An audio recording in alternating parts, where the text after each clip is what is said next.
The donghua begins by showing a young man named Yuan Ding who is in his room. Yuan Ding, who had just finished watching the donghua series on his computer, packed his things into a suitcase because he was planning to go to a two-dimensional park in Shenzhen. Yuan Ding rushed to the airport so as not to miss the flight. However, just as he was about to board the plane, he was miraculously thrown into another world.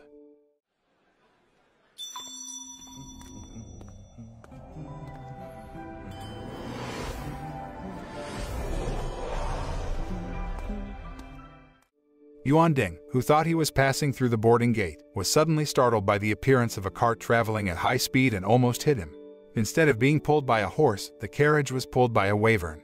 Seeing the existence of the wyvern, a fantasy creature that he often sees in games and anime, and with the appearance of several people who can use magic power, Yuan Ding immediately realizes that he is in another world. Even though he was initially shocked, Yuan Ding seemed excited after realizing that he had been chosen to enter the other world. While imagining the pleasant things he might get in the other world, suddenly Yuan Ding was approached by an old man who thought that he was a person from the border country and was about to take the entrance test at a magic academy in that city. Arriving at the magic academy, Yuan Ding and the examinees were asked to touch the godstone which would determine their pass in the entrance test. Yuan Ding became the participant who got the first turn. At first, he felt confident that he had very great magic power, like the protagonist in a game or anime. But as it turned out, Yuan Ding had absolutely no talent as a magician. One of the examiners then explained some of the spiritual energy one needs to use magic power.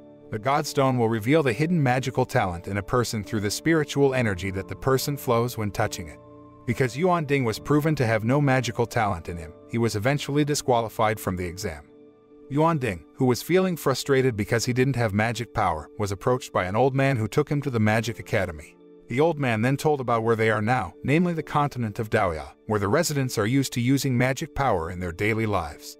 However, another way to survive for someone who does not have magical powers is by becoming a gardener. After realizing that he had the power to grow plants, Yuan Ding decided to become a gardener, at least so that he could survive while living in Daoya. One day, when Yuan Ding was gardening, he overheard the voices of several men seducing a woman named Sasha in the bushes not far from his garden. Yuan Ding secretly peeked at them from behind the bushes, but his presence there was immediately noticed by Sasha, who then ordered the two men to arrest him. Sasha intended to punish Yuan Ding for peeking at them.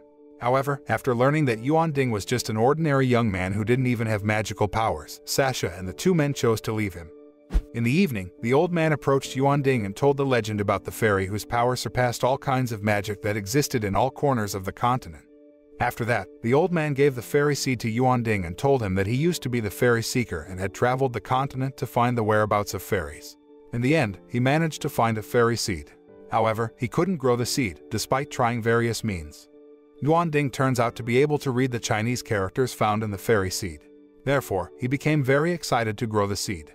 However, despite having tried various ways, his efforts were not at all succeed. Yuan Ding had even used a few drops of his own blood but still couldn't grow the fairy seed. While walking in the forest, thinking about how to grow the fairy seed, Yuan Ding accidentally saw Sasha, who was making out with two men. But then, Sasha suddenly turned into a succubus and instantly killed the two men. Sasha, who knew Yuan Ding's whereabouts, then tried to kill him. Yuan Ding immediately fled when he learned he was Sasha's next target. However, Sasha managed to catch Yuan Ding and stabbed him in the chest. When Yuan Ding thought this was the end of his life, the fairy seed he was carrying suddenly grew and bloomed in an instant, finally giving rise to a beautiful red-haired fairy named Mo Fei.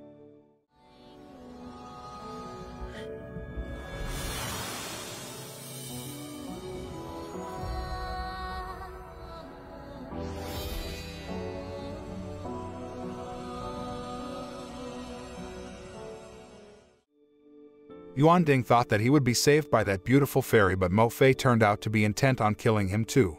However, seeing Yuan Ding's dying condition due to Sasha's attack, Mo Fei tried to save his life because she wanted to kill him with her own hands. Mo Fei could easily defeat Sasha and use her spiritual energy to save Yuan Ding. Not long after, Yuan Ding finally recovered from his injuries and managed to get back on his feet.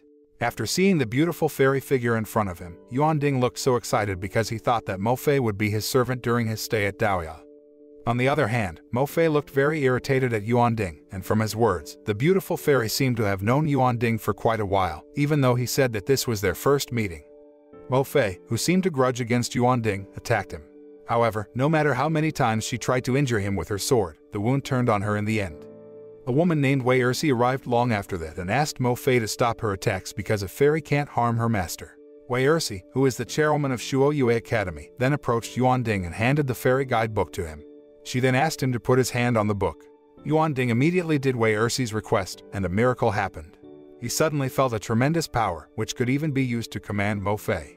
Unknowingly, Yuan Ding ordered Mo Fei to return to her seed form, and she miraculously entered the book.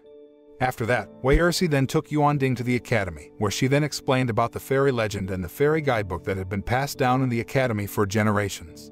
Wei Ersi said that she would give the fairy book and her 2 fairy seeds to Yuan Ding if he was willing to fulfill her request to enter Shuo Yue Academy and catch the succubus hiding in the school. Without thinking, he immediately agreed to her request. After that, Yuan Ding returned home and immediately read the fairy guidebook given by Wei Ersi to learn all things about fairies. Not long after, the manual suddenly lit up, and the guide fairy named Yazi appeared and told him everything about the fairy world and also how he could conquer the fairies and use their powers. The next day, Yuan Ding entered Shuo Yue Academy and enrolled in the magic school according to Wei Ersi's request. But when he got there, Yuan Ding was bullied by delinquent students who wanted to embarrass him because he had been disqualified during the entrance exam. Surprisingly, when Yuan Ding touched the shard of the God Stone, it gave off a dazzling light, indicating that he possessed considerable spiritual energy. Not only his schoolmate but Yuan Ding was also amazed by his drastic change. Yazi then told Yuan Ding that previously, Mo Fei had used the succubus spiritual power to heal him, and his body absorbed the power, eventually having a considerable amount of spiritual power. Feeling very irritated, one of the delinquent disciples who bullied Yuan Ding then challenged him to a fight. Not wanting to get into trouble with his schoolmates, Yuan Ding rejected the challenge. But at the same time, Princess Anqi of the Afadi Empire arrived at the place and asked them to have a duel. Yuan Ding thought he would lose the battle, but Mo Fei apparently didn't let him lose and then gave directions so that he could beat the student. With the help of Mo Fei, Yuan Ding was able to win the duel, although in the end, he collapsed unconscious due to losing so much spiritual energy. Yuan Ding then woke up and immediately realized that he was in another world because his condition was very different from the continent of Daoya. While walking around the place, Yuan Ding met a little girl who looked very much like Mo Fei. The girl seemed in pain, so he rushed to help her. Not long after, a group of thugs came to them and intended to kidnap the little girl. Yuan Ding did not just stay silent and tried to protect the little girl, even though he was beaten badly by the thugs. At the same time, in the real world, Yuan Ding finally woke up and thought that all of this was just a dream. However, Yazi said that Yuan Ding's spirit had entered the fairy world, and the events he saw were Mo Fei's past. Furthermore, Yazi explained that the events that Yuan Ding saw just now were Mo Fei's memories when she was a human. Because Yazi suggested Yuan Ding establish chemistry with Mo Fei so that he could subdue the beautiful fairy and use her powers, he tried to communicate with Mo Fei. But then, Yuan Ding was surprised by the appearance of 2 girls named Lucy and Mei, who entered the school infirmary with a boy. Like Sasha, Yuan Ding immediately discovered that the 2 girls were succubus. Lucy and Mei apparently realized that Yuan Ding was eavesdropping on their conversation and intended to kill him. But then, the princess's bodyguard, Luo Ri, arrives there and reminds Lucy and Mei of the mission they will be carrying out tonight. Despite being curious about the succubus's plans, Yuan Ding didn't have the courage to face them. That night, Yuan Ding, who was at his house, heard someone's footsteps at his door. He thought it was the succubus, so he mustered all his courage to overthrow the girl. But apparently, it was Princess Anqi who came, and he accidentally hit the princess until she fell unconscious. Yuan Ding rushed to carry Anqi, who fainted, to his room and laid her on the bed. Not long after, Anqi finally woke up and was surprised to find Yuan Ding sleeping next to her. She immediately beat him up because she thought he had done something indecent to her. Yuan Ding apologized to the princess and explained the actual situation, even though he covered up the fact that he was the one who had knocked her unconscious. After that, Lucy and Mei finally arrive at Yuan Ding's house and intend to kill him. But apparently, they made Anqi a target for assassination because the princess was in that place without an escort. Yuan Ding then asked Anqi to hide in the basement, but Lucy and Mei managed to find their whereabouts, so Yuan Ding was forced to use his power to attack the succubus and try to escape from that place. Yuan Ding and Anqi then fled to the forest, where he then asked her to hide while he tried to fight Lucy and Mei. Yuan Ding immediately called Mo Fei and asked the beautiful fairy to confront Lucy and Mei. The 2 succubus turned out to be no match for Mo Fei, as the elf could easily surpass them. When Mo Fei was about to kill Lucy and Mei, Luo Ri suddenly arrived and instantly broke Mo Fei's attack. Seeing Luo Ri's arrival, Lucy and Mei looked relieved because they thought he would save them. However, Luo Ri instead killed the 2 succubus because it was considered to have failed in carrying out the mission. After that, Luo Ri launched an attack on Mo Fei. Luo Ri seemed much stronger than the 2 succubus, so Mo Fei seemed overwhelmed by him. Knowing Mo Fei was having difficulty facing Luo Ri, Yuan Ding tried to help her. He asked Ye Zi for help to help Mo Fei. However, Ye Zi told Yuan Ding that the only way to help Mo Fei was to mend her bitter memories and strengthen the bond between them. But to do so, Yuan Ding must enter the fairy world and possess considerable spiritual power. Because his spiritual power was almost depleted after attacking Lucy and Mei, Yuan Ding had a hard time entering the fairy world. But then, Anki appeared and offered to help him. She turns out to have considerable spiritual power and is willing to give that power so that he can enter the fairy world. Yuan Ding finally made it into the fairy world and met Mo Fei. However, unlike before, he could not communicate with her. Not even Mo Fei could see his whereabouts or hear his voice. Mo Fei, who was about to do her job as an assassin, met a young man named Yuki who was very similar to Yuan Ding. Seeing Mo Fei and Yuki's interaction, Ye Zi then told Yuan Ding that Yuki has a soul similar to him. So that's what makes Yuan Ding unable to communicate with Mo Fei, because Yuki is actually Yuan Ding's other self, who was already in that world. Yuki seemed interested in Mo Fei and did various ways to gain her sympathy and trust. His efforts turned out to be successful because Mo Fei seemed so concerned about him, even willing to risk her own life to protect Yuki, who was attacked by a group of thugs when he tried to save a little girl. Even though Yuki looked very kind and considerate, Yuan Ding didn't think so and thought he was just faking it and had malicious intentions toward Mo Fei. Surprisingly, Yuki found out about Yuan Ding's whereabouts and was able to interact with him. Realizing that Yuki could hear his voice, Yuan Ding asked him to stop using Mo Fei. However, Yuki completely ignored Yuan Ding's words and told him that he thought the world was like a game, and Mo Fei was just one of the many characters in the game that he would use to achieve his goals. Meanwhile, Mo Fei seemed to be completely overwhelmed by Luo Ri in the real world. Even so, she still tried to protect Yuan Ding, and recklessly used her body as a shield as well as a weapon to ensnare Luo Ri and temporarily stop his movements. Turning back to the fairy world, Yuki seems to have managed to make Mo Fei fall in love with him. They even planned to leave the island and start a new life together. He then promised to meet her at a tower by the beach. However, Yuki never showed up, and Mo Fei had been waiting for him in the tower for 3 days and nights. Even so, she still trusted him and still looked forward to his arrival. Towards evening, Mo Fei, who was at the top of the tower, heard the commotion below and found a group of thugs and assassins attacking the city. She rushed down to slaughter them. On the other hand, Yuan Ding immediately realized that the attack had been planned by Yuki to trap Mo Fei. The thugs then took a little girl hostage whom Yuki had once rescued. Mo Fei didn't just stay silent and try to save the little girl. She managed to kill the thugs and rushed to hug the little girl to calm her down. But then, the girl suddenly stabbed Mo Fei in the chest, and finally, it was revealed that the hostage-taking was just a cunning ploy that Yuki had planned to kill Mo Fei. Because her injuries were so severe, even Mo Fei didn't have enough strength to fight Yuki and the gang of thugs that stood before her, even though she felt very angry that Yuki had betrayed her. Knowing that Mo Fei would soon die, Yuki then offered her a deal. He says that she will live forever and have great power if she is willing to make a contract with him and become a fairy. Having no choice and wanting to stay alive to take revenge on Yuki, Mo Fei was finally willing to make a contract with him. After that, Yuki took out the fairy seed, which instantly turned into a vine to ensnare Mo Fei's body and seal it. Afterward, Yuki told Yuan Ding that he was too weak to be able to master the enormous power of the fairies. After saying that, he disappeared from that world. Unlike Yuki, who thought that this was all a game and that it was absolutely fine for him to play with other people's lives, Yuan Ding couldn't just let Mo Fei die and was determined to save her. Yuan Ding climbed up the plant to reach Mo Fei, who was unconscious and stuck at the top. He then kissed her and fell right onto a sword whose sharp blade was pointed upwards. Yuan Ding seemed to intend to stab himself as he realized that this was the only way to break the seal ensnaring Mo Fei. Not long after, Mo Fei finally woke up and saw Yuan Ding lying unconscious. Knowing that Yuan Ding was willing to sacrifice his life to free her, she then realized that Yuan Ding was not Yuki who had betrayed her. Mo Fei felt very guilty and apologized to Yuan Ding for mistaking him. Surprisingly, Yuan Ding was able to survive thanks to the spiritual power possessed by Anki.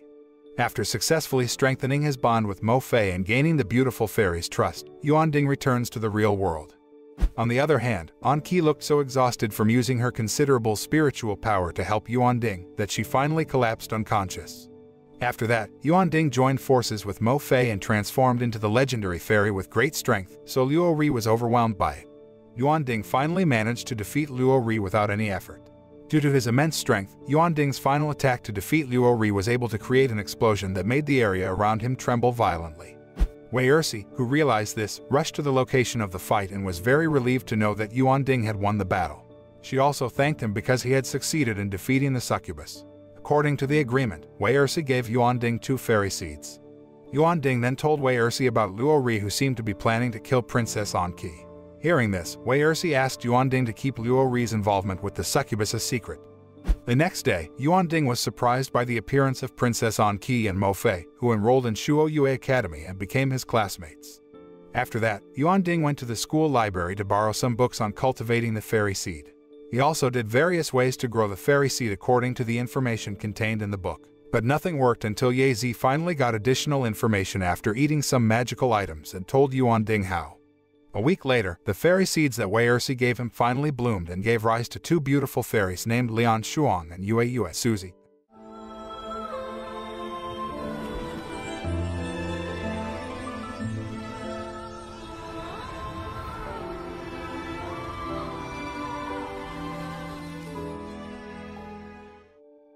Yuan Ding immediately put them into the fairy guidebook. Elsewhere, Luo Ri is seen meeting his master, who is none other than the Alfei's emperor, who orders him to spy on the Alfeidi Empire and kill Princess Anqi. Knowing that Luo Ri and the succubus had failed in their mission, the emperor became furious and ordered him to kill Princess Anqi immediately. The emperor also ordered Luo Ri to kill Yuan Ding because he had the power of the legendary fairies. The next day, Wei Ersi called Yuan Ding to her room and asked him to take Princess Anqi away to a safe place because if she had stayed there, it would be easier for Luo Ri to kill the princess. Without thinking, Yuan Ding immediately obeyed the chairwoman's orders and hurriedly left Shuo Yue Academy with Princess Anqi and Mo Fei. On the way, Yuan Ding and his companions were suddenly attacked by a dragon named Giorgio who intended to kidnap the fairies. However, Yuan Ding could easily defeat Giorgio, until finally, the dragon admitted defeat and gave Yuan Ding a dragon whistle. Giorgio said that Yuan Ding only needed to blow the whistle if he was in trouble and promised to come to his aid soon. Sometime later, Yuan Ding and his companions decided to spend the night at an inn by the lake. While chatting, Lian Shuang suddenly became irritated with Yuan Ding and cynical about him. She seemed to have bad memories of Yuan Ding, just like Mo Fei did. However, due to Lian Shuang's memory loss, even the beautiful elf could not remember why she hated Yuan Ding so much. Not long after, 3 assassins appeared at the scene and tried to kill Yuan Ding. Realizing that he would not win easily against the assassins, Yuan Ding immediately blew the dragon whistle to summon Giorgio. But unexpectedly, Giorgio broke his promise and attacked Yuan Ding for intending to kidnap the fairies. As a result of the attack, Yuan Ding fell into the lake. Yuan Ding then tried to catch Giorgio using his magic power. But then, a magic seal at the bottom of the lake emitted a dazzling light. Realizing that Yuan Ding was in danger, Mo Fei rushed into the water to save him. However, she couldn't find him anywhere. It was as if he had disappeared from that world. At the same time, Luo Ri sneaks into Princess Anqi's room and intends to kill her. But apparently, Yuan Ding had created the magical barrier to protect the princess, so Luo Ri's attack had no effect on her at all. Not long after, Anqi woke up and seemed pleased with Luo Ri's presence there. She doesn't seem to know that Luo Ri intends to kill her because the princess is acting normal and instead holds Luo Ri's hand with excitement because she wants to introduce him to Yuan Ding and her new friends. Meanwhile, Yuan Ding actually enters the fairy world and meets Lian Shuang. Surprisingly, Yuki was also in that place, as well as Giorgio, who was accidentally dragged into the fairy world and turned into a cute little dragon. Just like he did with Mo Fei, Yuki also has malicious intentions toward Lian Shuang, who is desperately trying to find a way to heal her younger sister, Suzy, who is seriously ill. Yuki then does various ways to attract Lian Shuang's attention and gain her trust. He also helps Lian Shuang get herbs and tells her the only way to cure Suzy is to require a very large sacrifice. Even though she knew she had to sacrifice her own life to save Suzy, Lian Shuang was determined to use this method to heal her younger sister. Lian Shuang then made various efforts to make Suzy hate her, even she didn't hesitate to tell Suzy that she intended to marry Yuki and leave her. Hearing this, Suzy became very angry and immediately stabbed her older sister to death. After seeing Lian Shuang, who was dead, Suzy regretted her actions and intended to end her life by drowning herself in the lake with Lian Shuang's body.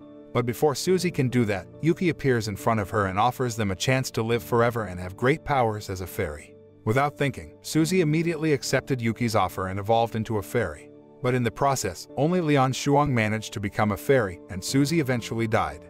Because of that, Yuan Ding became very angry and determined to take revenge on Yuki for betraying them. On the other hand, Yuan Ding becomes very angry with Yuki after learning about Lian Shuang's painful past, and Yuki is the cause of it all. However, Yuki didn't feel guilty at all because he was only taking advantage of Lian Shuang, just as he had taken advantage of Mo Fei. Yuki then gives Yuan Ding 2 chances to change Lian Shuang's past. At the first opportunity, Yuan Ding failed to save Lian Shuang and Suzy, and their fate ended tragically. But on the second occasion, Yuan Ding was finally able to prevent Suzy from killing her sister and explaining everything to her, until finally Suzy and Lian Shuang made up again and apologized to each other for all the misunderstandings between them. Seeing this, Yuki praised Yuan Ding for having managed to turn a painful past into a happy ending. After that, Lian Shuang brought Yuan Ding and Giorgio back to the real world. Yuan Ding and Lian Shuang instantly combined their strengths and made Yuan Ding transform into the legendary fairy and could easily defeat the three assassins. On the other hand, Luo Ri, who received the order to kill Yuan Ding, immediately attacked him. Since Luo Ri was much stronger than the three assassins, Yuan Ding asked Mo Fei to unite with him. By combining their strength, Yuan Ding could finally use the power of Lian Shuang and Mo Fei at once and could easily corner Luo Ri. However, just as he was about to launch a fatal attack on the already defenseless Luo Ri, Aniking suddenly appeared and tried to protect Luo Ri. Seeing the princess who was determined to protect him, Luo Ri immediately felt guilty for Aniking because he had tried to kill the princess. Luo Ri admitted defeat and then left the place. After that, Lian Shuang decided to become the guardian spirit to guard the lake and turned into a giant lotus flower. Even though he felt sad to part with Lian Shuang, Yuan Ding respected her decision as he only wished the beautiful fairy the best. Knowing that Yuan Ding has managed to fix Lian Shuang's past and turn it into a happy ending, Mo Fei then asks him to fix her past so that she can find peace too like Lian Shuang. After Yuan Ding promised to fix Mo Fei's past, the three of them finally went on a journey together with Giorgio, who had now admitted his mistake and became friends with them. The moral that can be learned from this donghua is that sometimes we regret our various actions in the past, but there is nothing we can do to change it. So, do the best you can to each other while we are still given the opportunity.